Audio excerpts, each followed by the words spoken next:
5 seconds to go.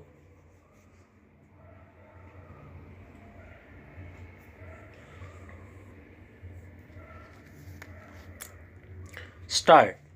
This special leave petition filed by the state of Odisha is against a final judgment and order dated 2nd November 2020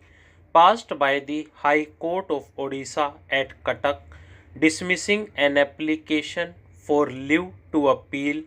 being CRLLP number 14 of 2020 filed by the petitioner state against a judgment dated 14th January 2020 passed by the Sessions Judge Bhadrak in ST case number 182 392 of 2014 acquitting the respondents from charges under sections 302 and 201 read with section 34 of the Indian Penal Code IPC. Learned counsel appearing on behalf of the petitioner state forcefully contended that the High Court committed gross error in dismissing the application for leave to appeal filed by the petitioner state on the ground of delay of 41 days even though there were serious charges against the accused respondents including charges of murder under section 302 of the IPC. It is true that the appeal has, by the impugned judgment and order dated 2nd November 2020, been dismissed on the ground of delay of only 41 days in filing the CRLLP. In a criminal case involving the serious offense of murder, the courts do not ordinarily dismiss an appeal against a judgment and order of the trial court, whether of conviction or of acquittal, on the sole ground of some delay. This is to prevent miscarriage of justice.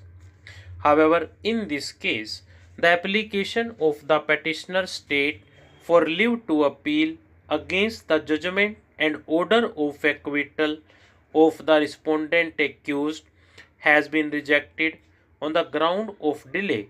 but after considering the merits of application for leave to appeal,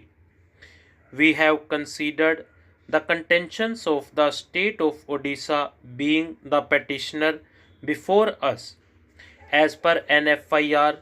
lodged with the police by one Gitanjali Tadu, hereinafter referred to as the complainant, her husband Vijay Kumar Tadu, hereinafter referred to as the deceased, had been working in the Home Guard Chandabali and deputed at Chandabali police station. According to the complainant, the deceased used to move around with the first accused, Bana Bihari Mohapatra, who had an electric sales and repairing shop styled Raja Electricals at the Ferry Ghat area near the Chandabali bus stand.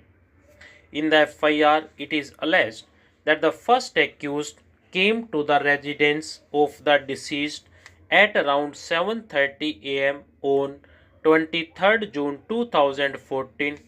and told the complainant that the deceased had been lying motionless and still not responding to calls. Later, his younger son Luja, alias Samruti Ranjan Mohapatra, being the second respondent, also came and informed the complainant that the deceased was lying motionless. On hearing this, the complainant, along with her family members, went to the ferry ghat near the Chandabali bus stand and found her husband lying dead inside a room which was locked with a swollen belly and a deep burn injury on his right foot which was apparently caused by electric shock. The body of the deceased appeared black and blood was oozing out from the mouth and nostril of the deceased. In the FIR, the complainant has alleged that on 22nd June 2016, the deceased had left the house to go to the house of a relative. He had been wearing a gold chain on his neck and two gold rings on his fingers and had been carrying rupees 800 for purchase of a new pair of pants and shirt and rupees 5000 for purchase of articles for a marriage. On making inquiries, the complainant learnt that the deceased had not visited the house of the relative on that day. The complainant has alleged that the accused number 1 Bana Bihari Mohapatra, his son Luja alias Samruti Ranjan Mohapatra, being the accused number 2, and other accomplices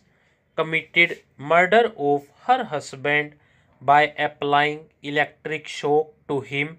after administering some poisonous substances to him. Stop.